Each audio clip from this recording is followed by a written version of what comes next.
يا ساتر، عاجل عاجل عاجل. اكتشفوا قبل قليل بأن بهاي الصورة دافيد أنشيلوتي ابن أنشيلوتي المساعد مالته. قال له يا أبي الفريق جاي يموت. تدري أنشيلوتي ايش رد عليه؟ عادي شهداء. ولك بعدين فليك، شوف شلون راح لفليك غاضب. علمك وانطاك درس تكتيكي بحياتك ما تنساه. ولك انت تعرف والدنيا كلها تعرف يلعبون على مصيدة التسلل، ما عرفوا تتعالجها 12 مرة وقعت بالتسلل انت ولاعبينك. ليش؟ ولك هسه من وراء فليك ومن وراء فليك هذا العبقري اللي هو افضل مدرب بالعالم حاليا. حتى النسوان اللي كانوا ما يعرفون التسلل شنو، هسه عرفوا شنو التسلل.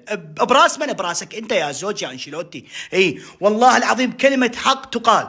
برشلونة افضل فريق بالعالم، شئنا ام ابينا. ولحسن حظنا لحسن حظنا خسرنا بس 4. والله العظيم يعني الأربعة بآخر سنوات صارت عادية، فايزين عليهم 4 وفايزين علينا 4، فهذا شيء عادي الحمد لله والشكر. ما صارت 5 وفوق.